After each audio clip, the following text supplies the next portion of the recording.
순종하게 하옵소서. 예수님의 이름으로 간절히 기도드립니다. 아멘. 톨스토이의 단편 소설에 나오는 유명한 세 가지 질문이 있습니다. 그 중에 하나가 뭐냐면, 사람에게 허락되지 않은 것은 무엇인가? 사람에게 허락되지 않은 것은 무엇인가? 답이 무엇입니까? 생각나십니까? 모르세요? 제가 가르쳐 드리죠. 우리의 미래. 우리의 미래. 사람에게 허락되지 않은 것이 무엇이라고요? 네, 우리의 미래입니다.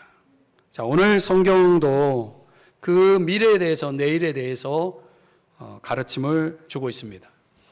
14절 말씀에 보면은 내일 일, 바로 내일 일에 대해서 말씀을 하죠. 그런데 그 내일 일을 너희가 알지 못하는도다, 이렇게 말씀을 합니다. 그러니까 내일 일에 대해서 무지하다는 거죠. 불확실하다는 것입니다. 이 내일에 대한 무지가 잘못된 방향으로 가게 되면은 두 가지의 결과가 나오죠. 하나는 너무나 오늘, 내일을 모르기 때문에 오늘에 너무나 지나치게 집착하게 될 뿐만 아니라 오늘을 어떤 쾌락적인 것에 탐닉하는 시간으로 낭비하게 됩니다. 정반대로 또 잘못된 방향으로 갈 때는 아무것도 하지 않는 것입니다. 내일을 모르니 뭐 할 게 뭐가 있나 해서 아무것도 하지 않으려는 현실 도피에 빠지는 그런 경향도 있습니다. 이런 반응들은 잘못된 방향으로 가는 것입니다.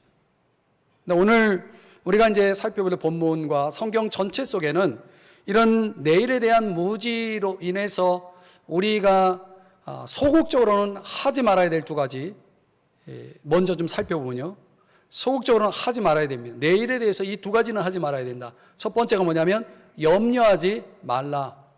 염려하지 말라.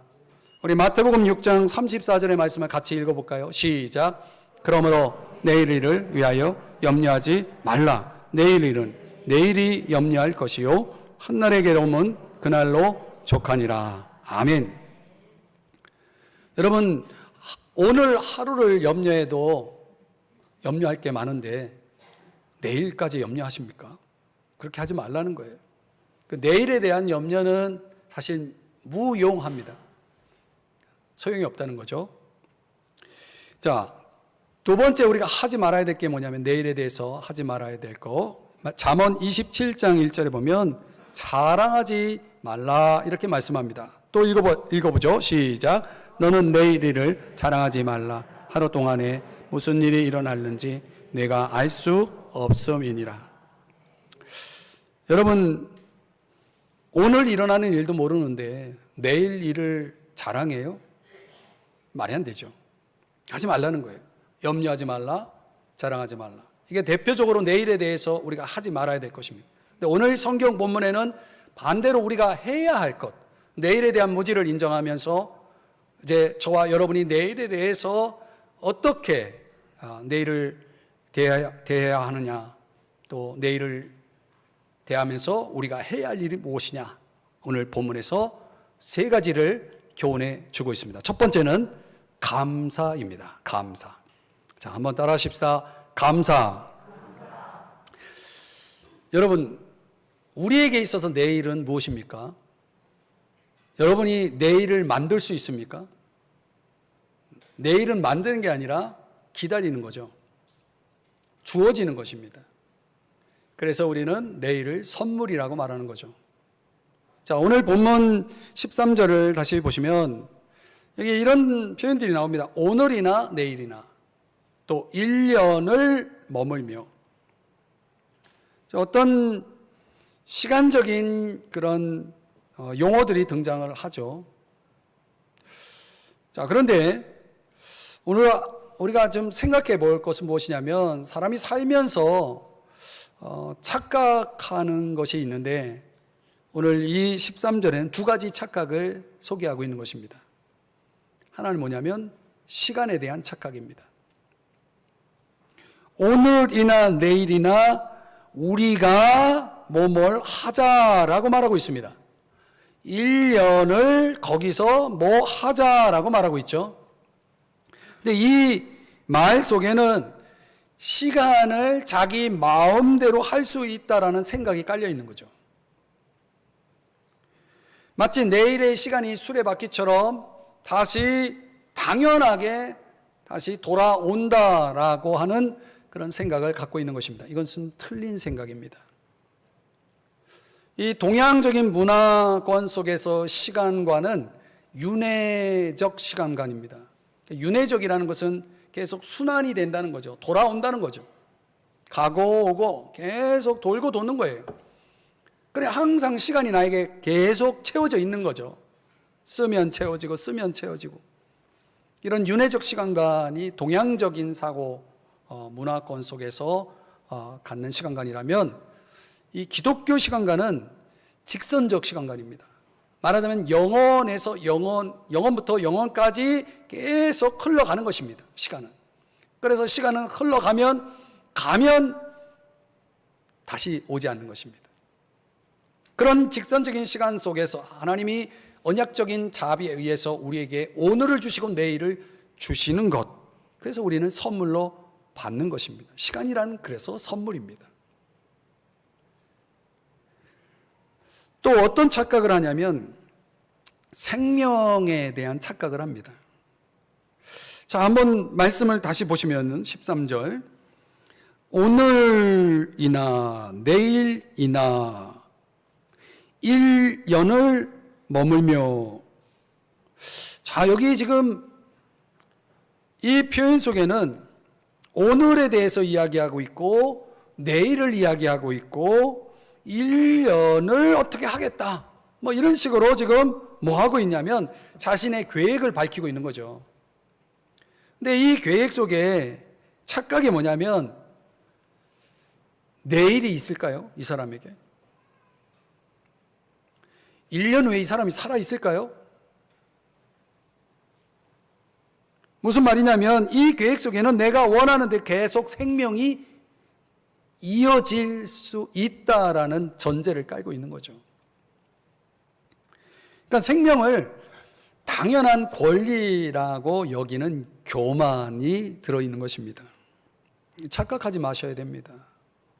생명은요, 하나님이 주시는 선물입니다. 우리는 생명을 내 마음대로 할 수가 없어요. 올해 들어와서 이 코로나를 우리가 지나면서 저희 교회만도 장례식이 11번 있었습니다. 한 번도 이런 적이 없어요. 이번 해기에 이렇게 장례가 많이 생기면서 이제 상반기인데 얼마나 많은 분들이 돌아가십니까? 저는 그런 생각을 해요. 장례식장을 가서 말씀을 전할 때마다 계속 이 말씀을 하는 거예요. 생명은 우리 게 아니에요. 내가 건강관리 잘하고 또 내가 좋은 거 먹고 그런다고 건강한 게 아니에요. 그렇다고 내 생명이 영원한 거 아니에요. 성경을 보세요. 오늘 14절을 보시면 이렇게 묻고 있습니다. 너희 생명이 무엇이냐? 생명의 본질을 설명해 주고 있는 것입니다. 여기에 세 가지 생명의 본질을 설명합니다. 하나는 잠깐이라는 단어가 나오죠. 잠깐. 그러니까 인생은 잠깐입니다. 짧다는 거죠. 덧없어요. 얼마나 짧아요. 시간이 얼마나 빠르게 가고 있습니까, 지금? 우리도 언젠가는 생명을 다할 때가 오는 것입니다. 또 여기 보니까 없어지는 이라고 하는 단어가 나오죠. 이게 없어지는 것입니다. 생명은 없어지는 것이에요. 그러니까 끝이 있다는 거예요. 이 세상 생명은 끝이 있는 것입니다. 그리고 안개라는 것은 뭡니까? 불확실성을 강조하고 있는 거죠. 내 생명이 얼마나 남아있을지 아무도 모르는 거예요. 나도 모르는 거예요. 불확실해요. 그래서 이 모든 것들이 말하고자 하는 핵심이 뭐냐면 인간은 연약한 존재라는 것을 말씀하고 있는 거예요. 여러분, 우리는 이걸 망각하면 안 돼요. 우리는 연약한 존재라는 거예요. 내 생명이라고 하는 이 생명만 두고 보더라도 우리는 연약한 거예요. 내가 이거를 어떻게 결정할 수가 없어요. 주장할 수가 없어요. 이걸 모르고 산다면 예수님이 비유로 말씀하신 대로 누가복음 12장 20절을 보시면 이렇게 예수님이 이 비유를 통해서 말씀하시기를, 하나님은 이르시되 어리석은 자여 그랬어요. 어리석은 거예요, 여러분. 내가 연약한 존재라는 것을 내가 인정하지 않고 그걸 모르고 살아간다면 그건 어리석은 거예요. 왜냐하면 하나님이 어느 날 밤에 내 영혼을 도로 찾으리니 라고 말씀하시면 우리는 거부할 수 없거든요. 가야 하거든요. 그러니까 내 생명의 한계와 연약성을, 내가 나에게 있는 모든 것이 하나님께 속해 있다는 것을 모르고 사는 자는 어리석은 것입니다. 여러분, 내 삶의 마지막 순간에 주님이 나를 향해서 혹시 이렇게 말씀하시지 않을까요? 어리석은 자요.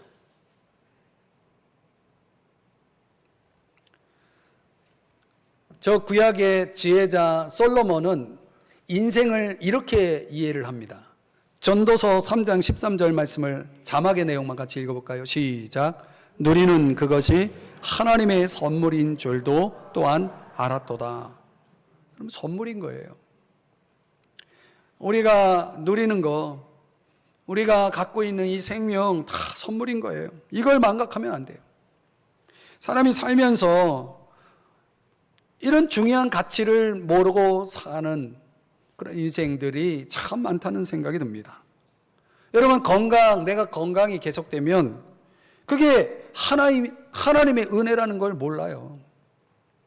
내가 건강을 잃어버리면 어느 순간 건강을 잃었을 때, 이게 정말 건강이 소중한 것이고, 이게 내가 건강하려고 해서 건강한 게 아니고 이게 하나님의 은혜였구나라는 사실을 깨닫게 되는 거죠. 우리가 가진 것도 마찬가지죠. 우리가 소유하고 있는 것도 그걸 내가 한번 잃어봐요. 그러면 사람도 그래요. 사람도 소중한 거예요. 우리에게 주어진 모든 것들은 다 소중한 거예요. 근데 그 소중한 것이 소중하다라고는 몰라요. 그것이 없어지면 소중한 줄 깨달아요. 그 어리석은 거죠. 여러분, 생명이나 건강 선물입니다.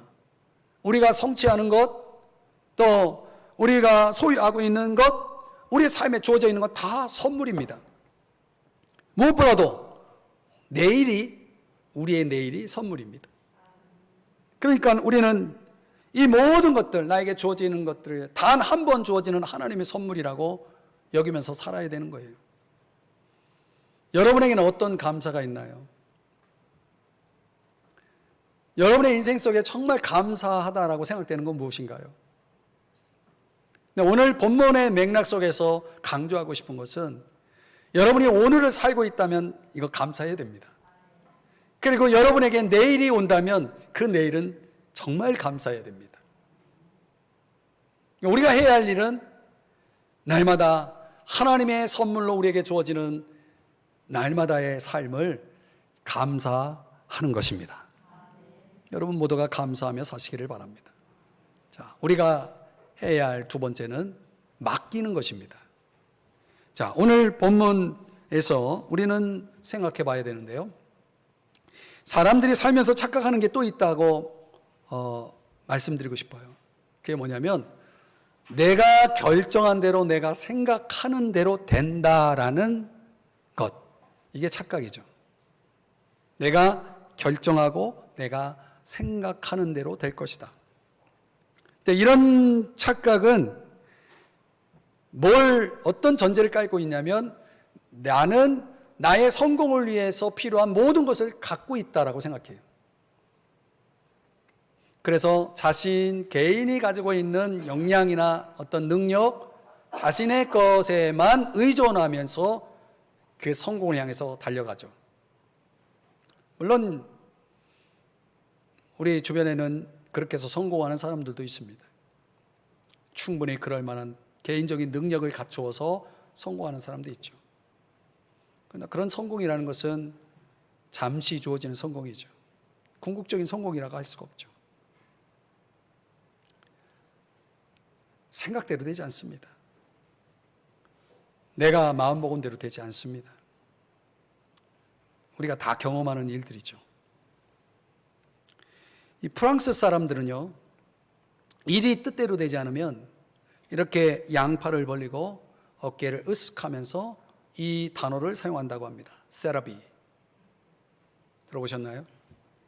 세라비, 이게 무슨 뜻이냐면 그게 인생이야, 이런 뜻이래요. 한번 옆 사람에게 한번 우리 프랑스 언어를 한번 사용해 보겠습니다. 시작. 세라비. 여러분이 다 철학자가 된 것 같아요. 그게 인생이야. 저는 이 세라비라고 하는 단어가 이 프랑스어가 의미하는 바가 무엇인가를 제 개인적으로 오늘 본문의 이 맥락 속에서 생각해 볼 때, 저는 이것이 결국 인생은 마음대로 되는 게 아니야, 이런 의미를 갖고 있지 않는가. 그렇지 않습니까, 여러분? 그러니까 다시 말하면, 더 성경적으로 말하면 인생은 내 마음대로 되는 게 아니라 하나님의 마음대로 되는 거예요. 하나님의 주권적인 손에 달려 있는 것입니다. 이걸 망각하면 안 되는 거예요. 인간은 자신의 욕망 속에서, 자신의 통제되지 않는 욕망 속에서 살아갈 때 위험합니다. 이미 우리가 앞에서 살펴본 본문의 내용이 그런 내용이었죠. 이 욕망을, 통제되지 않는 욕망, 이 위험한 욕망을 붙잡아 줄 수 있는, 그것을 극복할 수 있는 유일한 길은 내 인생을 하나님의 뜻에 코드를 맞추는 것입니다. 그러니까 하나님의 뜻을 알고 그 뜻에 복종시켜서 그 뜻을 따를 때에 우리는 욕망의 노예가 되지 않을 수가 있는 것이죠. 결국 우리의 인생에 무엇이 주어지냐면, 그런 코드를 맞추면 하나님의 자원이 주어집니다. 그 말씀이 마태복음 6장 33절의 말씀인데 다 같이 읽어보겠습니다. 시작. 그런즉 너희는 먼저 그의 나라와 그의 의를 구하라. 그리하면 이 모든 것을 너희에게 더하시리라. 쉽게 말하면 먼저 그의 나라와 그의 의를 구하라는 것은 하나님의 뜻에 우리의 인생을 코드를 맞추는 것입니다. 그 뜻에 맞추어서 그 뜻을 따라서 살라, 이런 뜻입니다. 그리하면은 이 모든 것을 너에게 더하시겠다. 이게 약속이에요. 이 모든 것을 너에게 더하시겠다. 우리는 이 모든 것에만 초점을 맞추고 있죠. 근데 이 모든 것이 우리에게 있어야 할 것들이 주어지는 비결을 모르고 살아가는 사람들이 많다는 거죠. 너희는 먼저 그의 나라와 그의 의를 구하라. 근데 사람들은 이런 하나님의 뜻이라고 하는 이런 차원을 별로 신경을 안 써요. 관심이 없어요. 그래서 13절을 다시 보시면 이렇게 사는 거예요. 우리가 어떤 도시에 가서 계획하는 겁니다. 거기서 1년을 머물며 장사해요. 자, 이 13절의 말씀에, 이 말씀의 배경은 뭐냐면 1세기의 유대 상인들은 물건을 팔고 거래하기 위해서 여행하는 것이 일상이었다고 합니다. 그 당시에 생계를 유지하는 방법은 이렇게 여행하면서 물건을 사고 파는 그런 거래를 통해서 생계가 유지될 수 있었다는 거죠. 그러니까 여행은 아주 보편적인 거예요. 일상적인 거예요. 근데 여행을 여러분도 해보시면 알겠지만 여행을 할 때 뭐가 있어야 되냐면 계획이 있어야 돼요. 그냥 계획 없이 여행을 하면 고생해요. 그래서 아주 세밀하게 이 유대 상인들은 계획을 하는 것입니다. 어떤 도시에 갈 것인지, 어떤 배를 타고 갈 것인지, 가서 언제 어떻게 물건을 거래할 것인지, 그리고 얼마나 그 도시에 머물 것인지, 그리고 언제 돌아올 것인지, 이런 모든 입국, 출국, 이런 모든 절차에 대한 세밀한 계획을 다 세우고 나서 여행을 출발하는 것이 그 당시 유대 상인들의 모습이었다는 거죠. 이런 건 필요하죠. 이런 계획을 없이 살아간다는 것은 너무 무모한 삶이라고 말할 수가 있습니다. 그런데 이런 계획적인 삶에도 문제가 있다는 거예요. 야고보 저자가 지적하는 게 바로 그거예요. 어떤 문제가 있냐? 이 계획 속에는 하나님이 들어가 있지 않다는 거예요.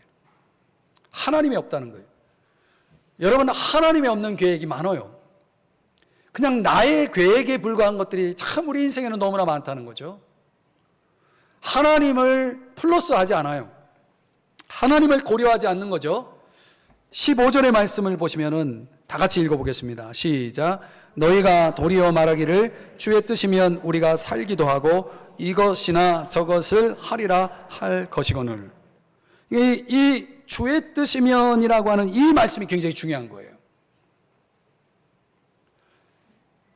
성경에 나오는 하나님이 쓰신 사람들의 공통점은 뭐냐면 주의 뜻이면, 즉 하나님의 허락이 있느냐 없느냐에 따라서 그들은 행동했다는 거예요. 만약 하나님이 허락하지 않았다면 아무것도 하지 않았다는 거예요. 우리는 아마 하나님의 뜻이 어디 있든 상관없이 그냥 내가 원하면, 내가 계획하면 그걸 추진해 버리죠. 여러분, 우리 믿는 사람들은요, 하나님 없이는 살 수 없습니다. 아니, 인간은 하나님 없이 살 수 없습니다. 그렇기 때문에 우리의 미래에 대한 계획도 하나님 없이는 생각할 수 없는 것입니다. 예수님께서 요한복음 15장 5절에서 뭐라고 말씀합니까? 나를 떠나서는 너희가 아무것도 할 수 없다라고 말씀하셨어요. 왜요? 우리는 가지니까. 여러분, 가지가 생존하는 방식은 나무에 붙어 있는 거 외에는 없어요. 가지가 홀로 설 수가 없는 것입니다. 가지는 붙어 있어야 살아갈 수가 있는 것입니다. 그리고 가지의 역할을 할 수가 있는 거예요. 그러니까 너희가 나를 떠나서는 아무것도 할 수 없다라고 생각하지만 우리는 주님 없이도 뭐든지 할 수 있다라고 생각하며 살아가는 그런 인생들이 많다는 거죠. 마치 내가 내 운명을 통제할 수 있다라고 생각하는 것입니다. 그럴 수 없습니다. 오늘 말씀 16절을 한번 같이 읽어볼까요? 시작. 이제도 너희가 허탄한 자랑을 하니 그러한 자랑은 다 악한 것이라. 이 카우차오마이라고 하는 자랑하다라고 하는 단어가 무슨 뜻이냐면 하나님과 상관없이 나의 미래를 내가 원하는 대로 할 수 있다라는 허풍입니다. 이게. 이 가우차오마이라고 하는 이 단어를 오늘 성경은 뭐라고 하는, 이런 자랑을 가리켜서 주제넘다라고 말하는 것입니다. 악하다라고 말하는 것이죠. 하나님을 의존하지 않고 하나님을 고려하지 않은 모든 자랑들은 다 악한 것입니다. 우리의 자랑은 주 안에서의 자랑이어야 합니다. 주님을 자랑해야 되고 주님이 주시는 것 안에서 자랑할 수 있는 것이에요. 그래서 우리가 말하자면 이건 주님이 하신 겁니다 라고 말할 수 있어야 되는 겁니다. 여러분, 절대 우리 삶에 하나님을 소외시키지 말아야 됩니다. 왜냐하면 우리 삶의 주도권은 하나님께 있기 때문입니다. 이유가 뭡니까? 하나님이 우리를 창조하셨거든요. 하나님이 우리를 구원하셨거든요. 그래서 이사야 44장의 말씀에 보면은 내가 너를 지었다라고 말하는 거예요. 22절에서 내가 너를 구속했다라고 말씀하시는 거예요. 그렇기 때문에 너는 내 것이라고 말씀하시는 거죠. 여러분, 주인이 허락하지도 않았는데 주인의 뜻이 아닌데 내가 마음대로 해요? 그 종은 살아갈 수 없는 것입니다. 존재할 수가 없는 거예요. 그 주인이 그걸 인정할 수 없어요, 그 종을. 그러니까 여러분, 우리가 우리 자신의 계획을 세워놓고 내 고집대로 밀고 나가면 안 되는 거예요.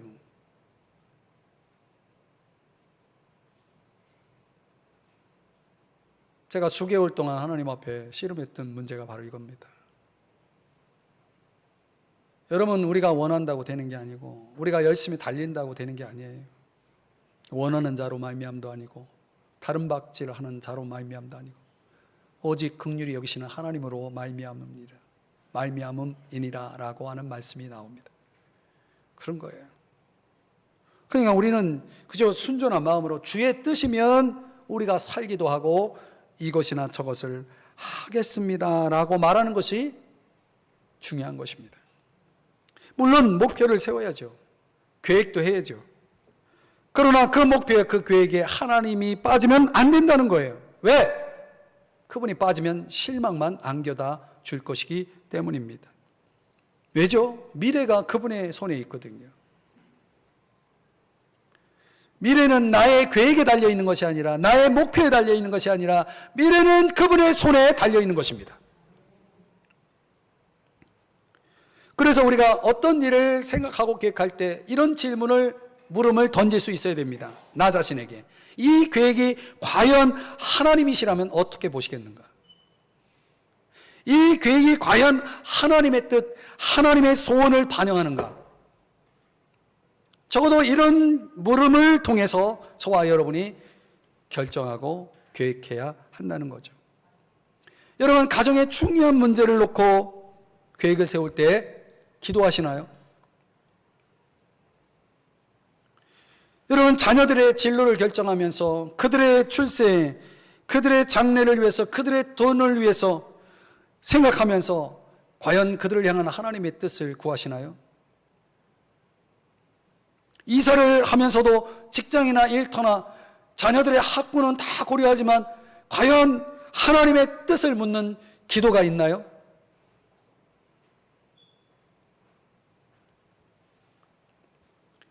고린도전서 4장 19절에 보면 사도 바울의 인생은 이런 인생이었다. 주께서 허락하시면 내가 너에게 속히 나아가서, If the Lord willed, 이 will, 하나님이 하시겠다라고 하는 게 중요했다는 거예요. 하나님이 하셔야 나도 한다는 거예요. 하나님이 허락하시면, 하나님이 뜻하시면 나는 갈 것이고, 하나님이 허락하지 않으면 나는 설 것이다. 이게 바울의 삶의 정신이었다는 거예요. 그럼 하나님이 뭐 어떤 생각을 가지고 있던, 어떤 뜻을 가지고 있던, 나는 내 길을 간다, my way를 간다. 이런 인생들이 얼마나 많습니까? 그렇게 해서 많은 걸 이루었나요? 그래서 얼마나 성공하셨나요? 여러분, 성경이 뭐라고 말씀하는지 보세요. 잠언 19장 21절 세 번역으로 같이 읽겠습니다. 시작. 사람의 마음에 많은 계획이 있어도 성취되는 것은 오직 주님의 뜻뿐이다. 이걸 아셔야 되는 거예요. 이건 진리잖아요. 이 말씀은 진리잖아요. 우리가 얼마나 많은 인생을 살아오면서 이걸 경험했어요. 지금도 우리에게는 얼마나 많은 계획이 있어요. 저에게도 계획이 있어요. 그러나 계획대로 안 되더라고요. 오직 주님의 뜻이 이루어지더라고요. 그래서 우리는 잠언 또 하나의 말씀을 주목하면서 이렇게 살아야 되는 것입니다. 다 같이 읽어봅니다. 시작. 너는 범사의 그를 인정하라. 그리하면 내 길을 지도하시리라. 범사의 그분을 인정한다는 것은 하나님의 뜻에 내 인생의 코드를 맞추라는 거예요. 그분을 인정하면 그분이 내 미래를 이끌어 주시겠다는 거예요. 가이드해 주시겠다는 거예요. 그분은 내 미래를 너무나 잘 알기 때문에. 그래서 여러분, 우리의 인생을 뒤돌아볼 때 이런 거 있지 않습니까? 내가 계획한 대로 됐다면 큰일 날 뻔했던 거. 저에게는 있어요.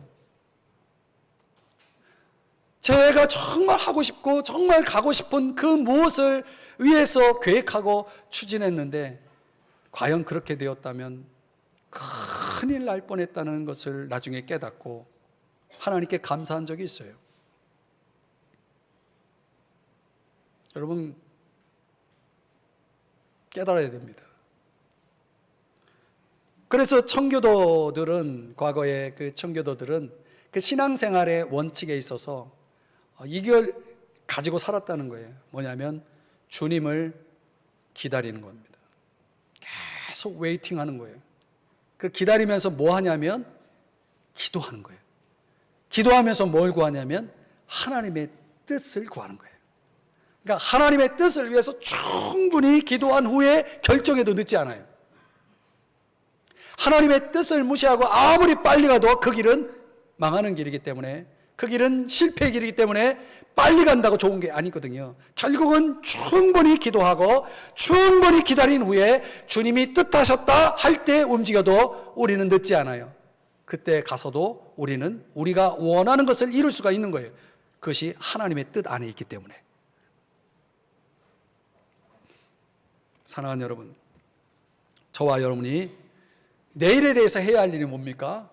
바로 이 주님의 뜻, 그 주님의 뜻을 구하고 주님의 뜻에 맡기고 주님의 뜻을 따르는 것입니다. 마지막으로 우리가 내일에 대해서 해야 할 일은 선행입니다. 선행. 자, 우리가 살면서 잘하는 착각이 또 하나 있는데요. 오늘 착각을 3가지 소개하고 있어요. 이게 마지막으로 소개하는 착각이 뭐냐면 내가 잘 안다라는 착각이에요. 좀 심각한 사람은 다 안다라고 생각해요. 여러분 중에 혹시 그런 분이 계시다면 오늘 말씀을 듣고 깨달으시기 바랍니다. 근데 안다라는 것이 은근히 뭐가 되냐면 자랑거리가 되더라고요. 나 안다 말이야. 그런데 과연 그게 자랑거리가 될까요? 17절을 다 같이 읽어볼까요? 시작. 그러므로 사람이 선을 행할 줄 알고도 행하지 아니하면 죄니라. 문제가 뭐예요? 안다는 게 문제가 아니에요. 안다면 참 좋은 거죠. 다 안다. 더 좋은 거예요. 근데 문제는 알기만 하는 거예요. 뭐가 없어요? 행하질 않아요. 여러분이 오늘 이 시간 이 말씀을 듣고 어떤 감동을 받아서 여러분이 알았어요. 그리고 저 문을 열고 그걸 다 잊어버렸어요. 행하지 않았어요. 그러면 여러분 일주일 내내 죄 짓는 거예요. 알고도 행하지 아니하면 죄니라 그랬잖아요. 이 죄라는 것은 하지 말아야 할 것을 하는 것도 죄지만 해야 할 것을 하지 않는 것도 죄예요. 오늘 성경에는 무엇을 해야 한다라고 말하고 있냐면 선, 칼로스라고 하는 단어를 쓰고 있습니다. 이 선이라는 단어는 성경에서 말하는 이 선은 무슨 뜻이냐면 하나님이 기뻐하신다는 뜻이에요. 하나님이 기뻐하시는 것이 선이에요. 하나님이 원하시는 게 선이거든요. 그 선을 알고도 우리가 믿음 생활을 하다 보면 하나님이 뭘 기뻐하는지 알아요? 아니, 다 알아요, 사실은. 그럼 아는 것을 자랑하면 안 돼요. 행하는 것을 자랑해야지. 본절에서 말하고 있는 야고보가 강조하고 싶은 그 선은 계획을 세울 때 그것을 하나님 뜻 안에서 세우는 것을 선이라고 지금 말씀하고 있는 것 같아요. 또 하나는 여기 장사하는 자들을 예를 드는 거 보면 소유와 관련해서 열심히 장사해가지고 그 장사한 걸 가지고 선한 사업을 하는 것이 하나님이 기뻐하시는 선이라고 말씀하고 있는 것 같아요. 그래서 어떤 성경학자는 이 본문을 기독교 사업윤리의 가장 중요한 성경 텍스트다 이렇게 말을 했습니다. 그러니까 여기 사업하시는 분이 계시다면 하나님이 사업하는 여러분들에게 가장 중요하게 말씀하시는 본문이 오늘 우리가 살펴보고 있는 이 본문이에요. 우리가 세상을 2가지로 구분하면 빼앗는 세상이 있고 주는 세상이 있다고 그러죠. 빼앗는 것은 소유지향적으로 살아가는 것이고, 그러니까 내 소유를 위해서 다 남의 것을 자꾸 빼앗는 거죠. 이게 심하면 이제 공산주의가 되는 거죠. 또 준다라고 하는 것은 이렇게 자꾸 베푸는 거예요. 오늘 본문 13절을 보시면은 이런 내용이 나옵니다. 내가 장사를 해서 이익을 보겠다. 자, 장사하는 사람이 이익을 본다는 건 당연한 거죠. 장사의 목적은 이익을 보는 것입니다. 이익을 얻는 것입니다. 그런데 야고보가 말하고자 하는, 이 성경이 말하고자 하는 핵심이 뭐냐면 장사에서 이익을 보는 게 문제가 있다는 게 아니고 왜 이익을 보려고 하느냐, 이익을 얻고자 하는, 보고자 하는 동기를 지금 묻고 있는 것입니다. 그런데 그걸 뭐와 연결시키냐면 선하고 연결시키는 거예요. 하나님이 기뻐하시는 것. 성경에서 말하는 선은 하나님이 기뻐하시는 것뿐만 아니라 우리의 이웃을 유익하게 하는 것이거든요. 그러니까 내가 정말 좋은 계획을 가지고 정말 좋은 목표를 가지고 산다 해도 하나님께 기쁨이 되고 이웃에게 유익을 줘야 되는데 그 반대가 된다면 여러분이 가지고 있는 목표나 계획은 그것은 하나님 보실 땐 선이 아닌 것입니다. 악한 것입니다. 그래서 고린도전서 10장 31절에서는 무엇을 하든지 다 하나님의 영광을 위하여 하라 이렇게 말씀하고 있고, 33절에서는 많은 사람의 유익을 구하여 그들로 구원을 받게 하라 이렇게 말씀하고 있죠. 이 말씀대로가 오늘 본문에서 말하는 선행입니다. 세상 사람들의 행복을 추구하는 방식은 소유하는 것이죠. 내가 갖는 것이죠. 우리 그리스도인들은 생명도 주고 물질도 주고 뭐든지 주는 데 있는 거예요. 그래서 성경은 주는 자가 받는 자보다 더 복이 있다 이렇게 말씀하지 않습니까? 더 복된 삶을 사는 거예요. 그러나 여러분, 문제는 우리가 세상 사람들이 추구하는 방식으로 행복을 추구하지 않습니까? 우리 믿는 사람들조차도.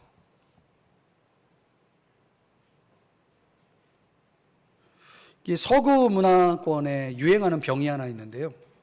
제가 좀 전문 용어지만 하나 소개를 합니다. 이 서구 문화권에 유행하는 병이 뭐냐면 유행성 부자병이에요.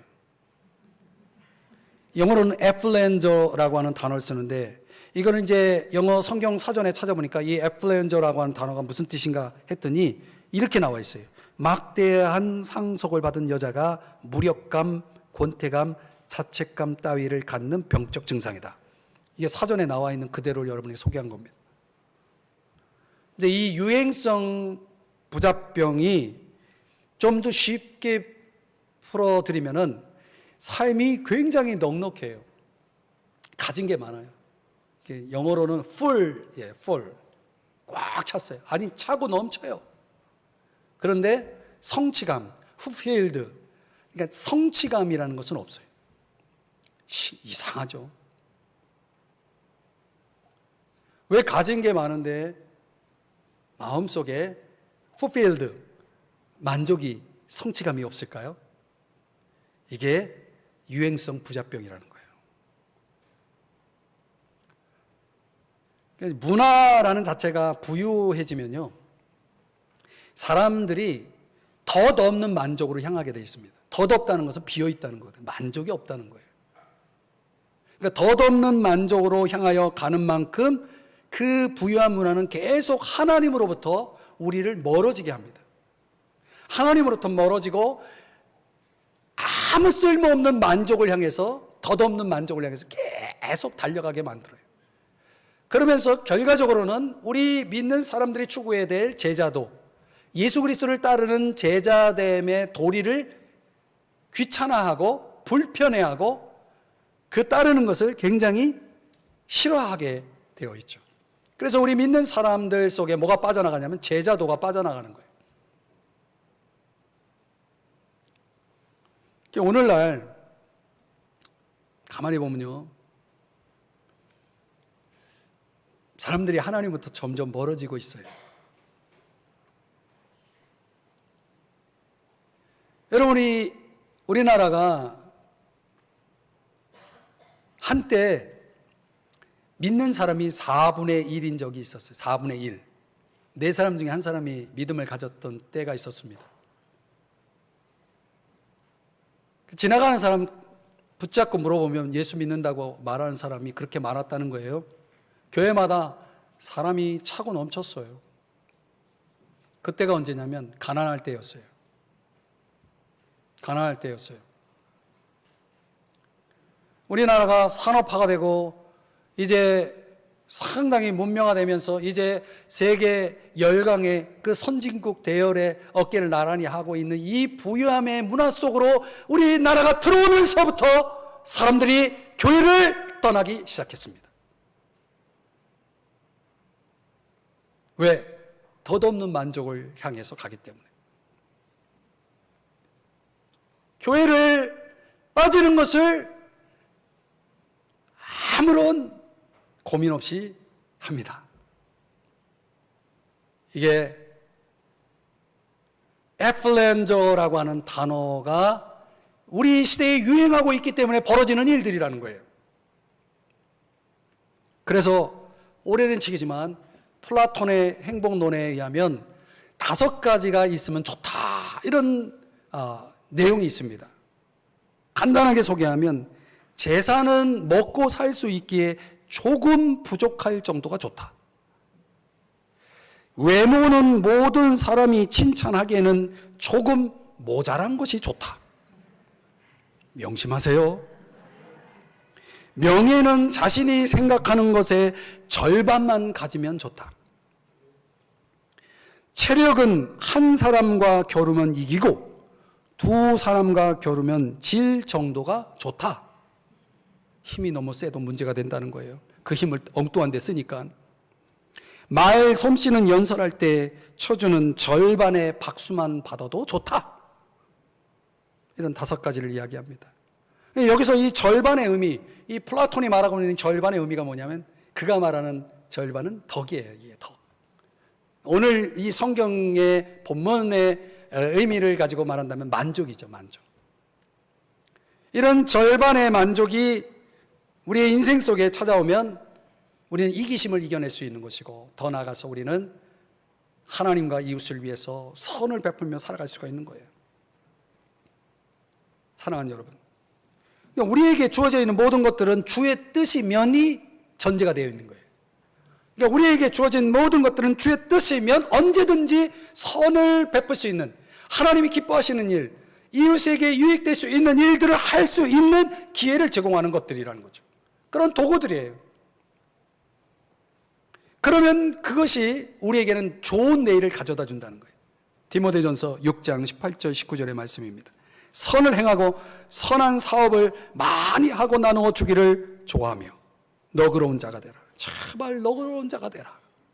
좀 남에게 베푸는 거, 나누는 거, 좀 여기에 인색하지 말라는 거죠. 짠돌이 짠순이가 되지 말라는 거죠. 19절로 다 같이 있습니다. 그러면 시작. 이것이 장래의 자기를 위하여 좋은 터를 쌓아 참된 생명을 취하는 것이니라. 여러분, 좋은 내일이 이런 사람들에게 주어지는 거예요. 그 어느 날 여러분, 우리의 인생을 어떻게 마무리하기를 원하십니까? 우리가 항상 고민하고 생각하고 살아야 됩니다. 이제 말씀을 적용해 보겠습니다. 여러분 잘 아시는 마가렛 미첼의 소설, 이 남북전쟁 고난의 역사를 배경으로 한 소설이 있죠. 퀴즈입니다. 뭐죠? 네, 누가 정답을 말씀하신 것 같아요. 바람과 함께 사라지다. 거기 그 주인공 스칼렛이 그 말할 수 없는 고난 속에서 뭐 육체적이고 정신적이고 경제적이고 물질적인 그런 수많은 고난 속에서도 절망하지 않는 그런 모습을 그려주고 있지 않습니까? 이 마가렛 미첼도 26살에 다리에 큰 부상을 입고 10년 동안 병상에 누워가지고 쓴 소설이 바로 이 바람과 함께 사라지다라는 이 소설이었다고 그러죠. 어떻든 이 소설의 마지막 부분에 나오는, 원래 이 소설의 제목으로 삼으려고 했던 제목이 있습니다. Tomorrow is another day. 내일은 내일의 태양이 뜰 것이다. 이렇게 번역을 했더라고요. 내일은 내일의 태양이 뜰 것이다. 이것 때문에 스칼렛이 절망하지 않고 낙심하지 않죠. 내일이 있기 때문에. 오늘 저와 여러분에게 있어서, 우리 믿는 사람에게 있어서 내일은 스칼렛이 생각하는 내일보다 차원이 다른 내일이 기다리고 있다는 거죠. 왜냐하면 하나님이 함께 하시기 때문에. 그리고 그 하나님은 내일의 주인이시기 때문에. 그래서 전통적인 기도문이 뭡니까? 주님, 저는 미래가 어떻게 될지 모르지만 나의 미래가 주님의 손에 있다는 것을 믿습니다. 이게 우리의 믿음의 선배들이 드렸던 전통적인 기도라고 하죠. 그렇습니다, 여러분. 이 사실을 우리가 믿고 이렇게 우리가 기도하면서 살아갈 때에 저와 여러분이 내일에 대해서 해야 할 일이 뭡니까? 우리에게 하나님의 선물이라는 내일을 주심에 감사하며 사는 거죠. 감사하는 거죠. 감사하십시오. 또 하나님의 그 주권적인 뜻이 이루어지기 때문에 우리는 내 생각, 내 계획, 내 목표보다 더 중요하게 하나님의 뜻이라고 하는 코드에 맞춰서 그 뜻을 맞춰서 살아가야 한다는 거죠. 맡겨야 된다는 거예요. 그리고 최종적으로는 하나님과 이웃을 위해서, 하나님의 영광, 이웃의 유익을 위해서 우리는 선을 베풀면서 너그러운 자가 되어서 살아간다면 저와 여러분의 내일은 찬란한 내일, 위대한 내일이 전개될 것을 믿으시기 바랍니다. 은혜에 충만한 내일이 우리의 앞에 기다리고 있을 것을 믿으시기 바랍니다. 그래서 오늘 우리는 날마다 이렇게 고백할 수 있는 거예요. 주의 뜻이면 살 것입니다. 기도하겠습니다. 사랑하시는 주님, 오늘 말씀을 함께 묵상하면서 우리의 교만을 고백합니다. 우리의 착각을 고백합니다. 주님, 이제 우리의 내일에 대해서